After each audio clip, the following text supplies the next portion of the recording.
출발 새 아침.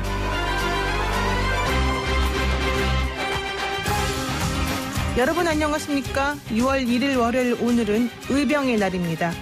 의병의 희생정신을 기리기 위해서 제정한 기념일이죠. 국가 위기 상황에서 자발적으로 일어난 의병의 역사적 의의를 되새기고 의병 정신을 계승해서 국민 통합과 국가 발전의 원동력으로 삼는다는 취지에서 2010년에 지정이 됐습니다. 의병은 주로 외국의 침략에 맞서서 민중이 일으킨 저항 조직이고요. 국가가 위기에 처했을 때 스스로 모든 것을 희생하고 종군하여 나라를 지키는 데 앞장서 왔습니다. 특히 임진왜란 초기 전국에서 일어난 의병의 수는 관군을 능가했고 오히려 관군이 대응하지 못하는 사이에 큰 공을 세우기도 했습니다. 구한 말에는 일제 침략에 맞서 두 번에 걸친 의병 항쟁이 일어났는데 이후 대규모 항일운동으로 발전하는 계기가 되기도 했습니다. 2020년 6월 현재 대한민국에는 의병이 있을까요? 없을까요?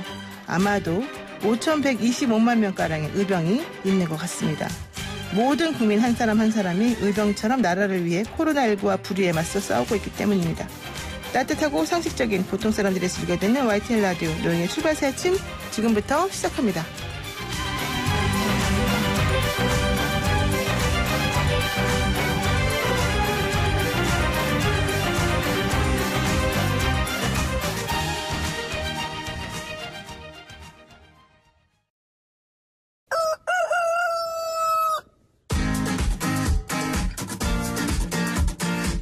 어디서든 꼭 끼어들 수 있는 오늘의 뉴스 꼭 끼요.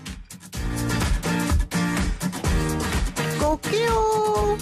매일 어디서든 꼭 끼어들 수 있는 오늘의 뉴스를 골라서 정리해주는 시간. 오창석 꼭 끼요 평론가 함께하겠습니다. 안녕하세요. 네, 안녕하세요. 오창석입니다. 네, 오창석 평론가 요즘 이름이 좀 나와서 그런지 저한테 그러는 거예요. 오창석 평론가는 닭집하냐? 왜 꼭 끼워 그러느냐? 우리 방송 잘 들어보시라 제가 말씀드렸습니다. 네. 네. 닭집 하는 건 아니시죠? 아닙니다. 부모님 공무원 집안입니다. 아, 공무원 집안이세요? 네. 자, 21대 국회의원 임기가 이제 시작이 됐습니다. 특히 초선 의원들 의정 활동이 앞으로 어떻게 될지 상당히 궁금한데요. 첫날은 어땠나요? 네, 일단 여야 초선 의원들이 일단 자신의 SNS를 통해서 열심히 하겠다는 의지를 다졌는데요. 먼저 민주당의 장경태 의원은 현재 동문대문입니다. 네. 사회적 약자에게는 힘이 되고 소외된 자에게는 정치 사다리가 되겠다. 이런 이야기를 남겼고요. 시각장애인인 미래통합당의 김혜지 의원은 지난 29일이었습니다. 한글 점자를 만든 송암 박두성 기념관을 찾아서 눈은 어둡지만 배우고 익혀서 자신의 권리를 찾으라 하셨던 선생님 말씀에 가슴에 새기고 막중한 책임감을 갖고 4년 의정활동 내내 사회적 약자의 권리를 찾기 위해 소통하겠다. 이런 뜻깊은 이야기를 남기기도 했습니다. 네, 사실 21대 국회는 장애인이라 그래야 되나요? 하여튼간 좀 장애가 있으신 의원님들이 몇 분 계시는데 저는 아주 바람직하고 또 매우 좋은 고무적인 현상이라고 생각을 하는데 이제 국회나 이런 인프라가 좀 시스템 같은 것들이 얼마나 이분들이 활동하는데 불편하지 않도록 잘 구성돼 있을지 그게 좀 걱정되기도 하고요. 뭐 지난번에 반려견이 아니죠. 그 개들이 이제 맹독견 이런 개들의 국회의사당에 출입을 하냐 마냐 가지고 한번 좀 얘기가 된 게 있었었는데 어쨌든 이런 여러 가지 것들이 조금씩 개선이 되면서 좀 더 선진적으로 나아지는 것 같습니다. 네, 맞습니다. 사실 이제 김혜지 의원이 이제 등원을 하게 되면서 모든 것들이 바뀌게 될 텐데요. 앞으로 이제 이 맹독견 조이로 이름을 제가 기억을 하고 있습니다. 이 조이에 대해서 똑같이 국회 안에서 생활을 할 수 있게끔 만들어줘야 되는데 그 부분에 있어서 역시 이제 보좌진들의 도움도 필요할 것이고 다른 의원들의 배려도 역시 함께 필요할 것입니다. 네. 21대 초선 의원들은 뭐 지역구에서 환경미화 작업을 하는 분들을 찾아서 또 상징적으로 본인의 각오를 다지기도 했다는데 어떻습니까? 네, 일단은 뭐 최기상 민주당 의원 같은 경우는 지역 주민들의 일상에 스며들 수 있는 그런 일을 하고 싶다라고 하면서 서울 금천구에 있는 환경 미화 작업에 동행을 하기도 했다고 하고요. 네. 같은 당의 김남국 의원 역시 반월 시화공단의 발전 방안 논의하기 위해서 한국산업단지공단 그리고 제약회사인 셀트리온을 찾았다 이런 이야기를 남기기도 했습니다. 네. SNS를 통해서도 활발히 활동하는 것 같고요. 그렇죠? 네, 맞습니다. 자, 그리고 김태년 민주당 원내대표가 이제 또 아주 중요한 얘기를 했습니다. 국회법에 따라서 무조건 6월 5일에는 개헌하겠다. 네. 이거 상당히 중요한 말인 것 같아요. 무슨 뜻입니까? 네, 일단은 이제 공식적인 임기는 시작이 됐고 국회에 첫 번째로 모이는 날이 이제 6월 5일로 지금 정해져 그렇죠. 있습니다. 공식적인 임기 회기 시작이 6월 5일로 볼 수가 있는데요. 일단 6월 5일에 빠르게 개헌을 하고 국회법에 따라서 상임위원장을 선출하는 것이 바로 6월 8일입니다. 일단 회기를 시작을 해야 상임위원장도 본격적으로 논의를 할 수 있기 때문에 빠르게 원 구성을 하고 일하는 국회를 만들겠다라는 그런 의지로 되풀이가 될 수 있습니다. 네, 빨리. 그러니까 한 평균 41.4일 정도가 네. 원 구성하는데 걸렸다고 했었잖아요. 네. 뭐 길게는 120일이 걸린 때도 있었고. 근데 그렇게 하지 않고 이제는 좀 힘이 있는 여당이니까 그렇게 우왕좌왕하는 모습 보이지 않고 그냥 힘으로 밀어붙이겠다 이거죠. 결론은. 막중한 책임감을 가지고 네, 네, 일하는 국회를 힘으로 만들겠다. 밀어붙이긴 하되 막중한 책임감을 가지겠다. 예, 맞습니다. 네, 이렇게 보는군요. 자, 그리고 김태년 민주당 원내대표 추경은 무조건 통과시켜야 된다. 3차 추경 얘기도 계속했는데요. 네, 맞습니다. 지금 현재 코로나19가 굉장히 심화되고 있지 않습니까? 네. 자영업자들 사이에서는 앞으로 더 힘들어질 것이다라는 이런 얘기도 하고 있는데요.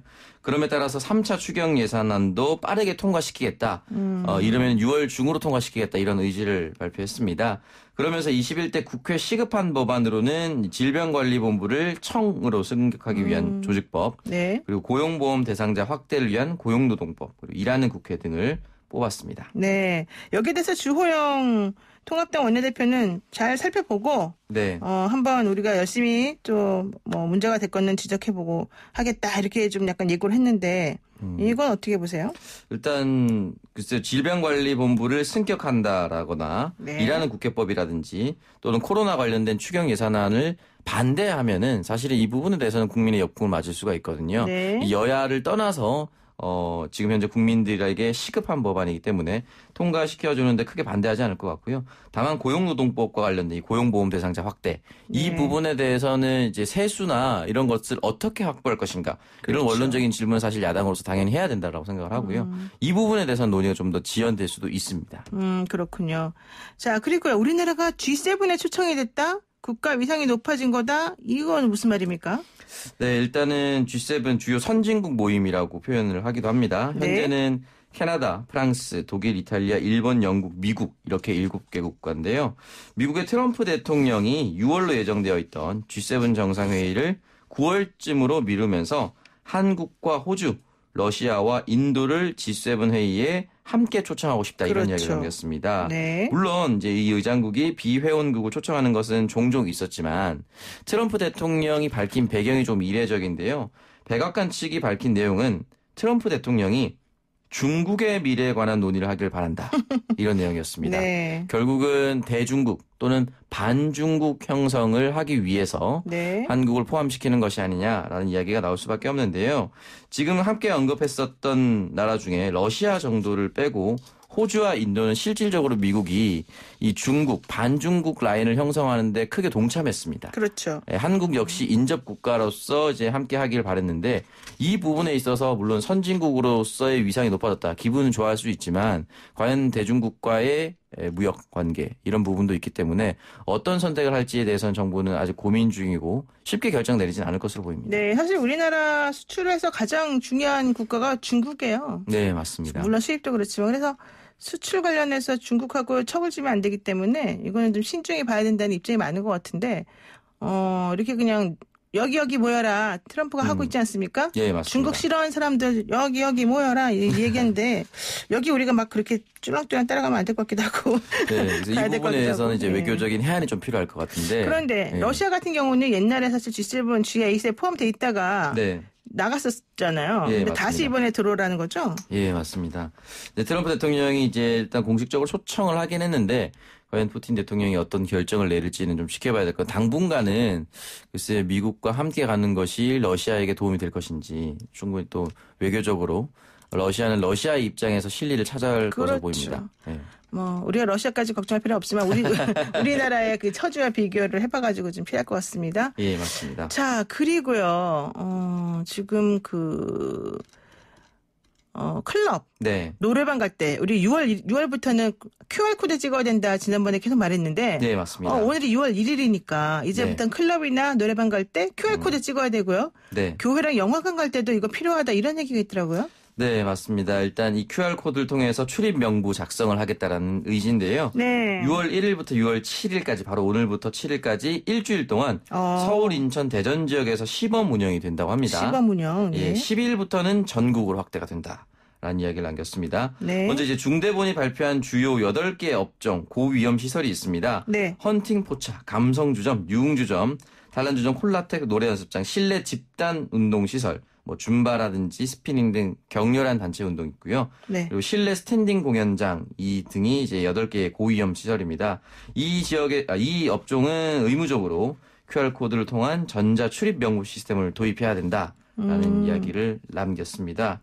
중요한 것은 이 부분에 대해서 개인정보 네. 유출 위험이 있다라는 이야기를 남겼었는데요. 정부는 이 수집한 정보를 4주 후에 파기한다. 네. 그러니까 이제 충분히 2주를 넘어선 그 시간 동안만 관리를 하고 있다가 아무 문제가 없으면 개인정보를 안전하게 파기한다는 방침을 밝혔으니까 모든 국민들이 이 사태를 함께 극복하기 위해서 따라주길 바란다 이런 당부의 말도 남겼습니다. 네, 서울하고 인천하고 대전에서 시범 운영을 하기로 했고 우선 네. 일주일 동안 해보기로 했는데 8개의 그 업종 고위험 시설에 대해서 특히 이걸 하도록 했습니다. 그런데 지금 말씀하신 것처럼 잘 될지는 모르겠지만은 그렇게까지 걱정 안 해도 되지 않을까 생각이 드는 게 이게 네. 개인정보보호법 위반의 소지가 있지 않느냐 이런 얘기도 있습니다만은 이 QR코드는 전자 출입 명부라고 해서 이용자의 뭐 이름, 연락처, 시설명, 출입 시간 등 방역에 필요한 개인정보와 방문 기록이 저장이 되는 건 맞는데 네. 이게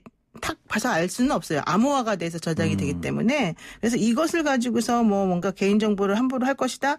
이렇게는 걱정 안 했어도 되지 않을까 생각이 들고요. 네, 맞습니다. 정부가 이 QR코드 발급 회사와 공공기관인 사회보장정보원에서 이 정보를 분산 관리하다가 필요한 경우에는 두 정보를 합쳐서 확인한다는 거죠. 그러니까 처음에는 찍혀도 암호화가 되어가지고 분산 저장되기 때문에 그거 하나만 가지고 있어서는 아무것도 못한다 이거예요. 네, 그리고 추가적으로 말씀드릴 수 있는 것이 이제 이런 고위험 업종뿐만이 아니라 일반 시설까지도 확대할 계획을 가지고 있다라고 얘기를 남겼는데 네. 실제로 일반 자영업자들이 스스로 지원을 하는 경우가 많다고 합니다. 왜요? 아무래도 이게 바뀌었는데요. 처음에는 나의 그 동선이 공개된 걸 꺼려했던 국민들이 오히려 안전하게 이렇게 투명하게 안전하게 이제 한다라고 하는 업종 또는 이제 일반 음식점을 더 선호한다. 네. 이런 상황으로 바뀌게 되면서 스스로 지원하는 업체들이 많아졌다고 합니다. 네. 이럴 경우에 정부에서 적극적으로 지원하겠다. 이런 이야기도 남겼습니다. 그렇군요. 또 긴급 고용안정자금 오늘부터 오부제 신청이 가능하다면서요?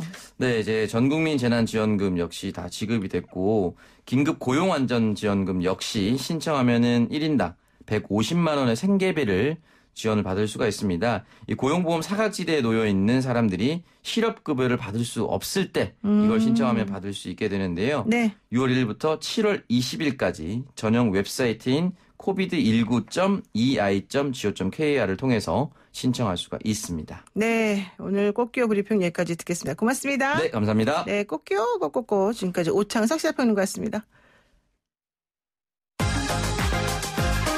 아침을 시작하는 슬기로운 방법. 오늘 내게 이로운 뉴스.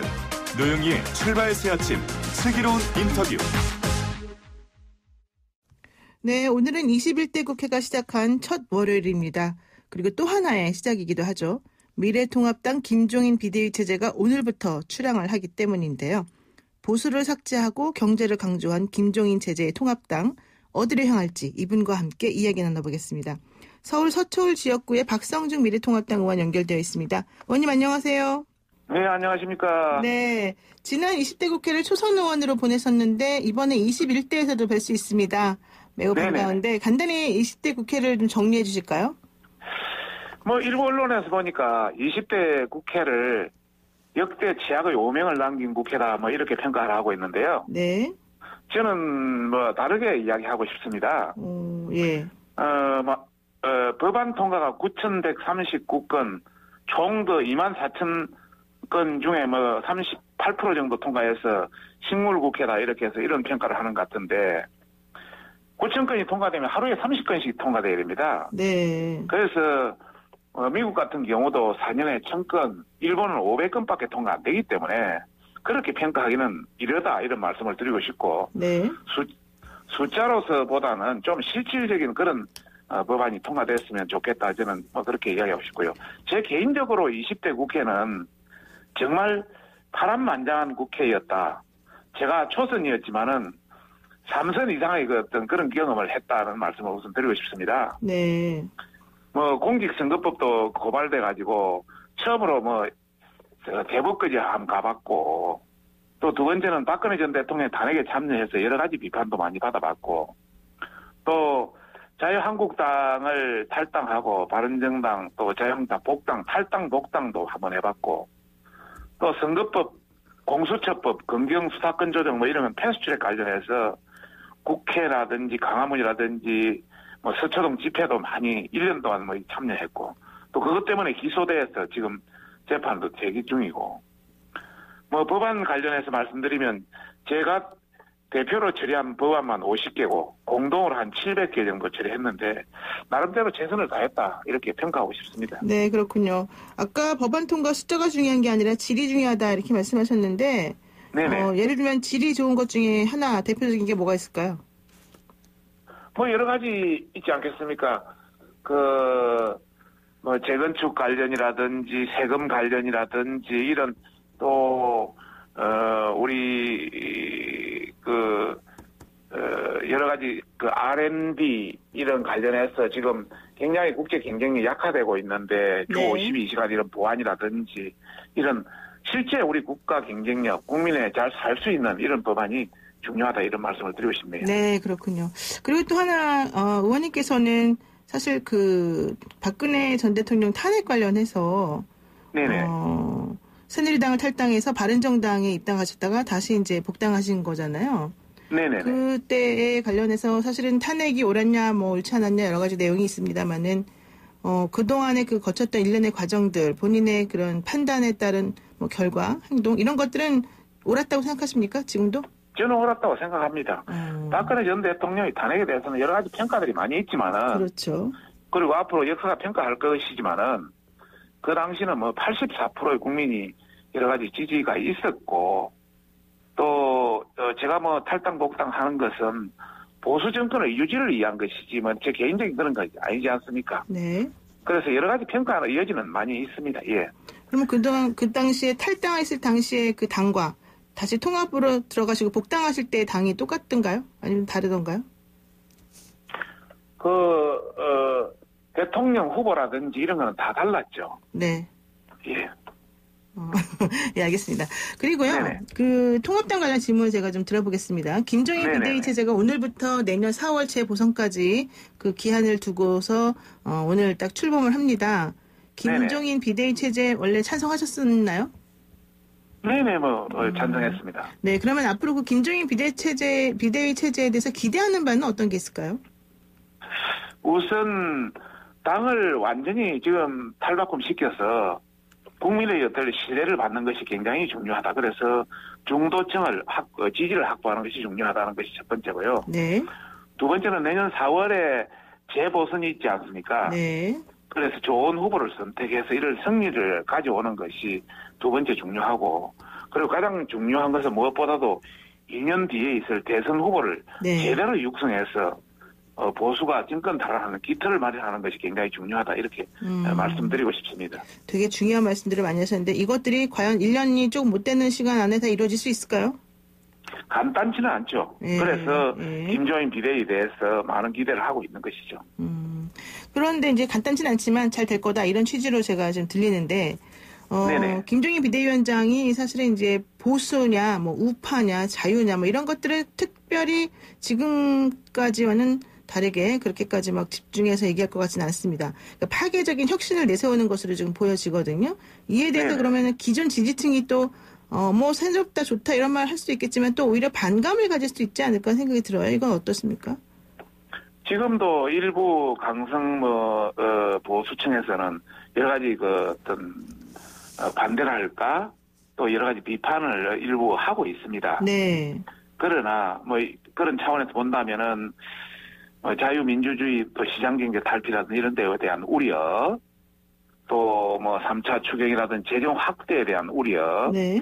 또 기본소득제라든지 국민고용제 뭐 이런 적극적인 수용에 대한 우려 뭐 여러 가지 있어서 일부 신문에서는 좌클릭 김종인 비대 괜찮나 뭐 이런 제목도 달고 있는데 저는 그 유승용 재상 그 임진왜란 때 유승용 재상이 있었지 않습니까? 네네네. 그분이 임진왜란을 국가 재조지운, 국가를 다시 재창조할 수 있는 기운을 줬다 이렇게 평가했습니다. 네. 대부분 사람들은 임진왜란은 조선을 완전히 망하게 한 그런 어떤 파괴한 이런 걸로 평가했지만은 유승용은 또 다른 한편으로 국가를 다시 재창조할 수 있는 기운을 준 그런 전쟁이었다 이런 평가를 했습니다. 이번 것도 마찬가지로 이야기한다면 김종인 비대위원장이 이런 파괴적 혁신을 내세우는 것은 다시 한번 미래통합당을 다시 재창조할 수 있는 기운을 줄 수 있는 그런 개념이 될 수 있다. 저는 그렇게 긍정적으로 평가하고 싶습니다. 그렇군요. 그러면은 그런 식으로 당 내부에서는 뭔가 좀 혁신을 통해서 국민들에게 우리 당이 바뀌고 있습니다 알리겠지만 국민들이 더 이제 지지를 해줘야지만 이게 성공하는 거잖아요. 그렇죠. 그렇게 하기 위해서는 어떤 노력이 더 필요할까요? 우선 기존에 해왔던 기존 방식과 조금 다른 그런 다양한 방식을 채택할 필요가 있다. 이렇게 해서 중도층의 지지를 확보할 필요가 있다. 이런 어떤 김종인 비대위원장의 노력에 대해서는 상당히 좋은 평가를 지금 하고 있지만 더 많은 노력이 필요하다. 이런 말씀을 드리고 싶고, 두 번째는 저희 당이 영남 마인드에 많이 치중되어 있었지 않습니까? 네. 그런 영남 마인드를 버리고 정말 수도권 마인드로 해서 뭔가 수도권의 어떤 민심을 받을 수 있는, 지지를 받을 수 있는 그런 노력이 필요하다. 그리고 세 번째는 역시 국민의 공분을 살 수 있는 여러 가지 어떤 내부 싸움이라든지 막말 이런 것을 적극적으로 지향하는 그런 걸 통해서 이길 수 있는 정치, 이길 수 있는 어떤 정책 이런 것을 발굴하는 것이 필요하다. 이런 말씀을 드리고 싶네요. 지금 하태경 의원하고 민경욱 의원이 주말 내내 SNS를 가지고 설전을 벌였습니다. 특히 민경욱 의원이 뭐 팔로우 더 파티라고 해가지고 선거 조작 관련된 내용을 주장하니까 하태경 의원이 여기 대해서 엄청 반대하면서 차라리 탈당시켜야 된다 뭐 이런 얘기까지 하고 있는 상황이거든요. 이런 내분적인 거에 대해서 어떻게 보세요? 그런 일이 있어서는 안 되죠. 방금 내가 이야기한 세 번째 이야기는 네, 그렇죠. 국민의 공분을 사는 내분적인 일이 있어서는 안 된다. 네. 그런 것도 우리 어떤 당 내에서 조용히 이루어져야지 밖으로 전 국민이 알 수 있도록 이렇게 하는 것은 안 된다. 이런 말씀을 드리고 싶네요. 그러면 선거 조작을 주장하는 민경욱 의원은 맞는 것 같으세요? 어떠세요? 그걸 맞다고 하는 것이 아니라 네. 지금까지 민경욱 의원은 지금은 뭐 국회의원이 아닙니다만 며칠 전까지도 국회의원 있지 않습니까? 그렇죠. 그 헌법기관으로서 자기가 할 수 있는 표현의 자유는 하지만은 저도 선거 관련에는 99.9% 선거관리위원회가 제대로 했다고 생각합니다. 네. 다만 개인의 어떤 표현의 자유까지 없지 않은 것은 바람직하지 않다. 이런 말씀을 드리고 싶네요. 네, 알겠습니다. 그리고 지난주 내내 혹은 그 전주부터 계속해서 이슈가 됐던 게 바로 윤미향 당선인, 이제 국회의원 됐습니다마는 윤미향 네네. 의원과 그다음에 이용수 위안부 할머니 피해 관련된 공방이었습니다. 네네. 이 공방을 일단 어떻게 보셨습니까? 어떤 공방이요? 이용수 할머니가 정의연과 관련해서 좀 부족했다라고 하면서 기자회견 한 내용과 윤미향 당선인이 당시에 당선인 신분으로서 했던 이에 대한 뭐 반응, 태도 이런 것들 이런 걸 전체적으로 좀 어떻게 보셨냐는 전체적으로 봤을 때는 네. 윤미향 당선인이 네. 많이 잘못했다 이런 말씀을 드리고 싶고 뭐 그건 전 국민이 그렇게 느끼고 있지 않습니까? 특히 그 윤미향 당선인이 그 기자회견을 했지 않습니까? 네. 그 기자회견을 보면은 여러 가지 소명을 했는데 진짜 네. 소명된 의혹은 그 기자회견으로 소명된 의혹은 전혀 불식되지 않았다. 오히려 네. 의혹만 추가되고 모든 것은 검찰에 맡기던 그런 상황이 나타났고요. 네. 각 신문사 사설이라든지 네티즌 반응을 봐도 그런 게 극명하게 나타나고 있지 않습니까? 그러니까 윤미향 지금 이제 국회의원 됐습니다만은 윤미향 국회의원의 태도는 혹은 반응, 기자회견 이건 좀 잘못된 거다 이렇게 보시는군요. 그렇습니다. 그러면은 예. 사퇴라도 해야 될까요? 지금 현재 검찰 수사가 진행되고 있지 않습니까? 네네. 물론 우리 주호영 원내대표는 앞으로 전 국민의 공무원으로 사퇴 해야 된다 이런 국민 대출운동까지도 이야기했습니다만은 네. 현재 검찰 수사가 진행되고 있기 때문에 네. 저희들은 우선 검찰 수사를 지켜보자. 검찰에서 압수수색도 하고 회계 담당자 참고인 조사도 네. 했고 앞으로 윤미향 그 의원에 대한 소환도 이루어지겠지만은 네. 좀 더 지켜보고 거기 미진하다면 저희 당은 여러 가지 어떤 국정조사도 요구를 하고 더 나아가서 국민 대출 운동까지 할 것이다 이렇게 저희들은 일단은 지켜보되 계획을 가지고 있습니다. 네, 일단은 지켜보되 의혹이 나오게 되면은 안 되면 국민 퇴출 운동까지 할 것이다. 일단은 지켜보고 네네. 국정조사에서 미진하다 이렇게 나타나면은 국정조사한다. 검찰 조사가 충분하면은 네. 저희들도 그 결과를 따를 것이지만은 네. 그것이 수사가 미진하거나 여러 가지 좀 그런 장면이 있다 이러면 저희들은 국정조사라든지 국민 대출운동까지 벌일 것이다 이런 말씀. 네. 그리고 이용수 할머니에 대해서 지금 계속해서 왜곡과 지나친 조롱이 2차 가해로 이어지고 있다 이런 얘기들이 있습니다. 이건 어떻게 보십니까? 잘못됐죠. 여러 가지 측면에서 좀 지켜보는 것도 바람직한데 네. 그 윤미향 의원에 대해서는 회계부정 기부금에 대한 회계부정이라든지 주식 매매 관련이라든지 안성쉼터라든지 딸 유학 자금이라든지 남편 신문사무 특혜라든지 위안부 합의 사전 파업이라는 다양하게 많이 나오고 있지 않습니까? 네. 그런 거에 대해서는 하지 않고 할머니에 대한 부분만 이렇게 자꾸 나간다는 것은 이것은 문제가 있다. 어느 한쪽 진영에 어떤 그런 논리를 하는 것은 상당히 문제가 있다. 그래서 검찰에서 직접 수사에 나섰기 때문에 좀 지켜보는 것이 국민의 도리다 이런 말씀을 드리고 싶네요. 네, 신중하게 좀 지켜본 다음에 결과 나오는 것을 보고 다시 제대로 판단하고 행동하겠다 이런 각오이시군요. 예, 하여튼간 너무 오늘 말씀 고맙고요. 21대 국회 앞으로 정말 저희가 기대 많이 하겠습니다. 열심히 하겠습니다. 네, 고맙습니다. 네네. 오늘 말씀 여기까지 듣겠습니다. 감사합니다. 자, 지금까지 박성중 미래통합당 의원이었습니다. 노영의 출발 새 아침 1부 순서 여기서 마치고요. 잠시 후 2부로 돌아가겠습니다. 친절한 시사, 시원한 통찰, 노영희의 출발 새 아침, 슬기로운 인터뷰.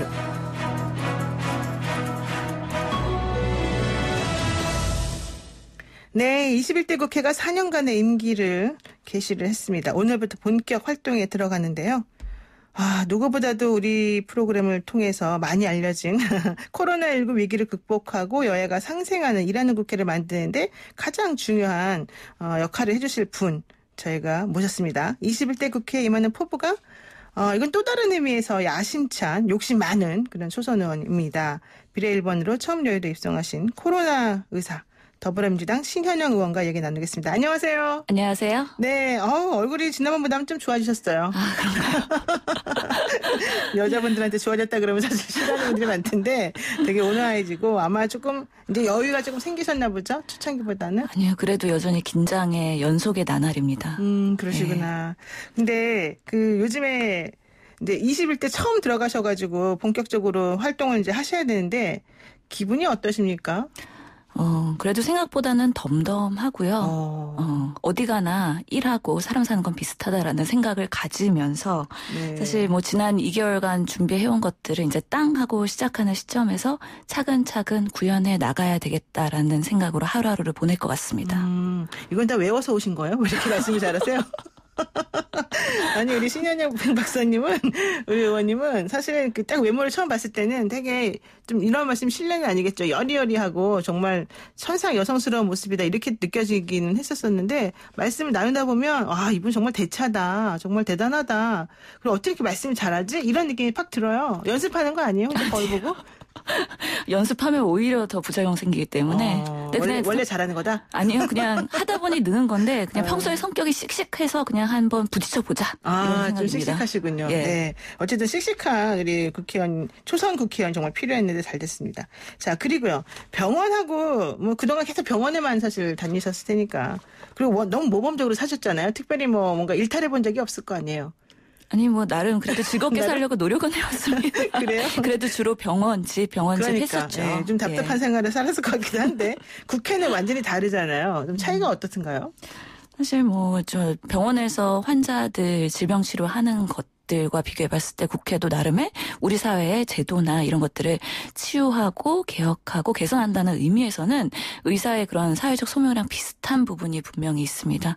그럼에도 불구하고 국회라는 거는 300명의 그런 국회의원들 그리고 여러 가지 그런 사회적인 정세들을 보고서는 판단해야 될 부분들이 많기 때문에 아 정말 정치는 생물이다. 그래서 내가 똑같은 일을 하더라도 그때 상황이 적합한지에 대해서 다시 한번 생각하게 되는 좀 버릇이 앞으로는 생기지 않을까라는 생각이 듭니다. 그렇군요. 그리고 사실 전 이런 질문 드리긴 좀 싫어요. 왜냐하면 여성 국회의원한테 막 이런 질문을 항상 하더라고요. 신현영 의원님도 워킹맘이신데 아이들 육아는 어떻게 하나요? 이런 질문이 있어요. 아 근데 이거 중요한 이슈인 것 같아요. 네. 제가 진짜 겪어보니까 아직까지는 우리 사회가 바쁜 엄마들을 둔 아이들은 좀 불쌍하다는 인식이 있습니다. 우리 애들은 더 좋아하던데 엄마가 신경 안 쓴다고? 그래서 이런 인식들도 개선될 수 있도록 가정 내에서의 그런 남녀 역할 이런 것도 다시 한번 고민을 해봐야 될 것 같고요. 지금은 저는 시아버님과 저희 가족들이 거의 총출동해서 현장에서 지금 계속 그렇게 노력을 하고 계시기 때문에 그나마 큰 무리가 없지. 이런 가족들의 조력과 협조가 없으면 아직까지는 우리 사회에서 이런 젊은 엄마 그리고 아기를 둔 엄마들은 사회활동하기 참 어려운 세상이다. 네. 아주 절감을 하고 있습니다. 그러니까 시아버님이 아이들을 돌봐주세요? 예, 시아버님 그리고 또 도우미의 어머님 그리고 시어머니까지 지금 총출동해서요. 저희 집에 약간의 그런 업무 분장에 대한 불화를 해결해 주시려고 노력을 하고 계시는 상황입니다. 애들이 손이 많이 가나 봐요. 왜 이렇게 많이 돌봐주세요? 예, 지금 온라인 교육했다가 등교 계약했다가 맞아요. 왔다 갔다 하면서 숙제나 준비물의 버전이 바뀌고 있습니다. 참 어려운 부분이에요. 진짜 이 할머니 할아버지들이 그 해준 흔적이 곳곳에 나타난다는 그런 얘기들도 제가 선생님한테 많이 들었는데 예. 자 어쨌든 일하는 엄마들은 여전히 힘들다. 이게 여성 국회의원들에게만 질문하는 그런 것일 수밖에 없는 게 여기서 좀 양해를 해달라 뭐 이런 제 부탁이었습니다. 자, 예. 그리고 21대 국회 1호 법안을 우리 의원님께서 준비하고 계시다는 소리가 있습니다. 예, 지금 뭐 저희가 공약 1호로 국민들한테 약속했던 것처럼 코로나19를 잘 대응하기 위한 감염병 시스템 어떻게 만들 것이냐에 대해서 계속 이제 노력을 할 것인데요. 1호 법안은 질병관리본부를 청으로 격상하는 거 그리고 네. 보건복지부에서의 보건의 영역을 좀 더 강조하기 위해서 복수 차관제 두는 것을 그 두 가지를 지금 1호 법안에 담아서요. 오늘 접수를 할 예정에 있습니다. 와, 정말 준비를 미리미리 딱딱딱 하셨나 본데 지금 이게 조금 궁금해요. 그러니까 질병관리본부를 청으로 승격시킨다는 거는 지난번에 문재인 대통령도 얘기를 하셨던 거기 때문에 그렇게 되면 뭐 인사도 좋아지고 예산도 좋아지고 이제 어느 정도 독립적으로 일을 할 수 있겠다. 여기까지는 좋은데 예.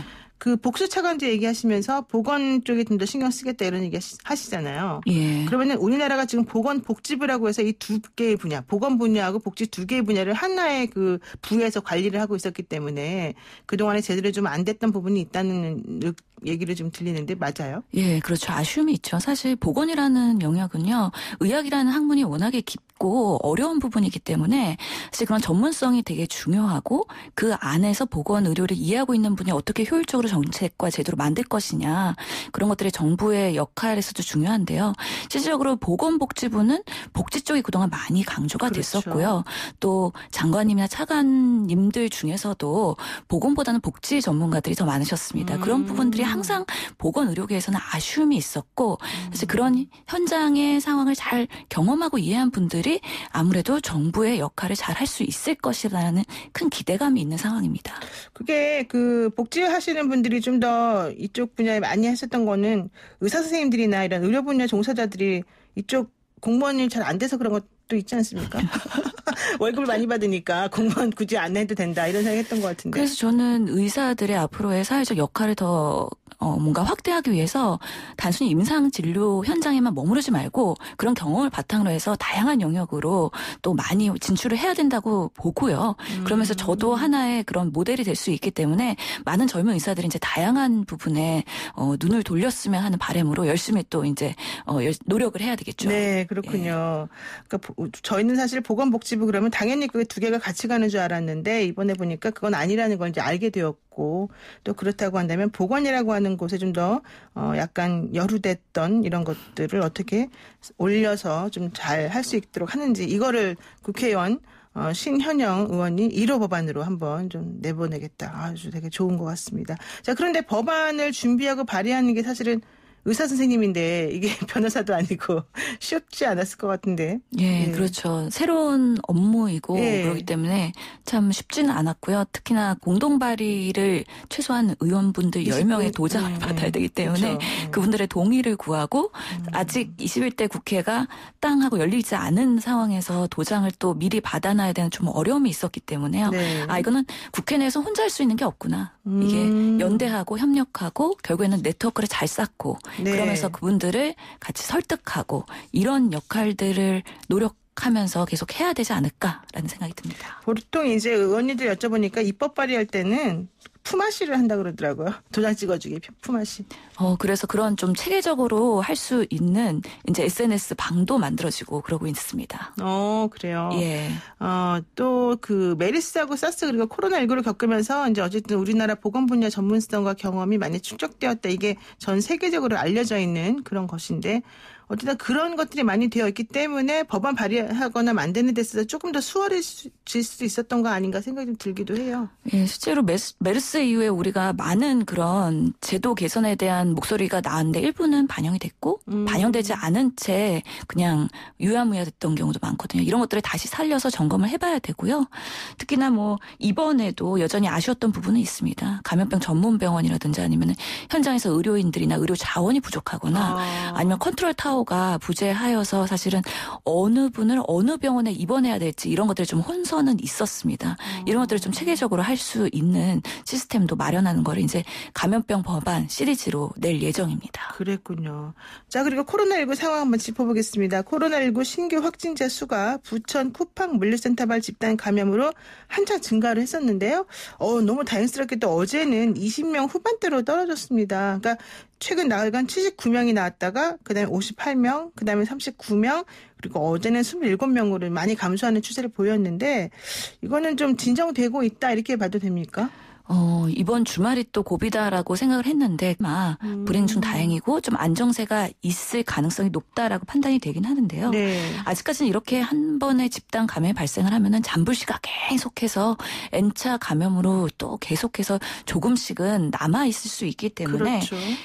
빠르게 검사를 하고 빠르게 뭔가 확진을 하는 게 중요하기도 하고요. 그래도 다행히 우리가 지금 집단 감염들이 소소히 발생하고 있는데 그래도 대규모 감염으로 연결되지 않는 이유는 그 집단에서 우리 국민들이 마스크나 예방수칙 잘 지키셨기 때문에 어느 선에서는 좀 끝나고 있는 게 아닌가. 라는 생각도 긍정적으로 해봅니다. 그래도 지금 이 순간에 조용한 전파가 이루어질 수 있다라는 거 항상 우리가 경각심 갖고 있어야 될 것 같아요. 네, 바로 그 말씀이 정말 와닿는 게 제주도를 여행한 그 군포시 단체 여행객이 있었는데 이 5명이 코로나19 확진이 되면서 제주도 방역에 비상이 걸렸다는 거예요. 이거는 어떤 점이 우리가 좀 우려스럽게 봐야 될까요? 그렇죠. 좀 안타까운 거는 이게 교회 목사의 일가족 5명이 또 이렇게 단체 여행을 통해서 감염된 사례이고 그렇죠. 또 확진자 중에 초등생도 있고 그러니까 하루 동안은 학교도 등교를 했다는 겁니다. 그렇기 때문에 이게 단체 여행이다 보니까 25명 정도의 대규모 여행이었고 제주도민의 접촉자들도 상당수가 있었고 그렇겠죠. 또 교회 신도들 이런 분들이 접촉이 됐고 학교에 등교했던 친구들도 검사를 받아야 되는 만큼 여러 집단에 이제 계속해서 전파가 될 가능성이 있다. 그래서 이런 집단 대상으로 빠르게 또 검사를 해봐야 되겠다라는 생각이 듭니다. 네, 그리고 지난번에 그 제주도에서 확진 판정 받았던 여성이 원래 미국에서 온 사람이었는데 무증상 해외 입국자였다는 게 더 문제였단 말이에요. 그리고 미국에서 코로나 검사했을 때 음성으로 판정을 받았고요. 무증상 해외 입국자이기도 하고 음성 판정까지 받았다면 솔직히 말해서 조금 신경을 덜 쓰고 난 괜찮은가 보다라고 생각할 수밖에 없잖아요. 그러면 이거는 이제 진단의 문제인지 아니면 이 병 자체가 정말 무증상이기 때문에 문제인지 뭐가 문제일까요? 이런 상황은? 실제로 우리가 코로나19가 음성이 1차 나왔다고 해도 추후에 2차에서 양성 나오는 경우도 있었고요. 네. 무증상에서도 전파가 됐던 게 있었기 때문에 네. 그럼에도 불구하고 긴장을 했어야 된다는 아쉬움이 남고요. 해외 입국자들 전수 지금 14일 동안 자가격리하고 있지 않습니까? 네, 맞아요. 그만큼 우리가 자가격리하고 있는 시스템이 공고하게 되고 있는지에 대해서 다시 한번 점검해 볼 필요가 있다. 이런 예외적인 상황이 왜 발생했는지에 대해서 우리가 꺼진 불도 다시 보자라는 마음으로 계속 들여다봐야 된다는 생각이 듭니다. 그런데 이제 이런 상황에서 아이들 3차 등교가 코앞에 있단 말이에요. 수요일에 고1, 중2, 초등 3, 4년 첫 등교하게 되는데 사실 엄마들이 무엇을 위해서 누구를 위해서 이렇게 꼭 등교를 강요하냐 이런 얘기를 하시는 분들이 많이 있어요. 학원발 확진자도 많이 늘어나고 또 강사 선생님들이나 뭐 학생들끼리끼리 다 연결해서 확진시키는 경우도 많기 때문인데 이거 어떻게 해야 됩니까? 참 그래서 교육이라는 건 어려운 문제인데요. 우리가 이 사안에서는 건강권 그리고 학습권에서 무엇이 우월성을 가지고 네. 정책을 해야 될 것이냐에 대한 고민을 하고 있습니다. 하지만 우리가 뭐 장기화될 코로나에 대비해서 아이들의 교육을 어떻게 해야 될 것이냐에 대한 고민은 계속 여러 가지 노력을 해봐야 되는 부분에서 이번에 등교 계약을 결정한 걸로 알고 있고요. 지금 저희 아이만 해도 등교 계약했다가 다시 온라인으로 전환돼야 되는 그런 상황에 처해 있는 것을 같이 학부모로서 경험을 하고 있습니다. 그래요? 그렇기 때문에 이런 지역별 사태를 보면서 지역 상황에 맞춰서 등교 계약과 온라인 계약을 병행할 수밖에 없을 것 같고요. 앞으로는 그런 교육이나 학습 방법도 꼭 등교 계약을 고집하지 말고 네. 다양한 방식의 수업, 교육 이런 것들을 반복되는 감염병 시대에서는 우리가 어떻게 구현할 것이냐 계속 교육계에서 노력을 해야 된다. 예, 그런 면에서는 그런 복지부 이런 관련 부처들과도 계속 머리를 맞대야 될 것으로 생각됩니다. 네. 마지막으로 그 더불어민주당의 윤미향 의원 관련 질문 하겠습니다. 지난번 기자회견 때 보셨을 것 같기도 하고 또 당 내부에서도 윤미향 의원 관련한 내용이 많이 논의가 됐을 것 같아요. 지난번에 워크숍도 하셨으니까. 여기에 대해서 미래통합당 주호영 원내대표는 국정조사, 국민퇴출운동 이것까지 얘기를 지금 하고 있는 상황이거든요. 이거 어떻게 풀어야 되겠습니까? 저도 땀 흘리면서 소명하고 계시는 그런 노력을 하는 윤미향 의원을 봤고요. 네. 하지만 아직까지는 그런 국민들이 궁금해 하시는 부분들이 많이 남아있는 것 같습니다. 그런 문제가 있는 부분에 대해서는 본인이 책임진다고 말씀하셨기 때문에요. 저는 빠르게 검찰 조사가 이루어져서 시시비비를 가리고 이런 부분이 해소가 될 수 있는지에 대해서 한번 지켜볼 필요가 있다라고 생각을 합니다. 그렇군요. 더더욱 이번 사태를 보면서 제가 또 국민의 눈높이에서 의정 활동하는 게 매우 중요하구나. 저 자신도 다시 한번 되돌아보는 계기가 됐습니다. 그러니까 지금 더불어시민당 출신 비례의원들이 여러분이 지금 계속 얘기가 되잖아요. 양정숙 의원이라든가 윤미향 의원이라든가 이번엔 김홍걸 의원까지 얘기가 되고 있어요. 좀 불안하지 않으세요? 뭐 항상 긴장 상태고 항상 불안한 하루하루를 보내고 있습니다. 네, 예. 알겠습니다. 오늘 말씀 여기까지 듣겠습니다. 고맙습니다. 감사합니다. 네, 지금까지 더불어민주당 신현영 의원이었습니다. FM 94.5MHz YTN 라디오 노영의 출발 새 아침 8시 정각에 돌아오겠습니다.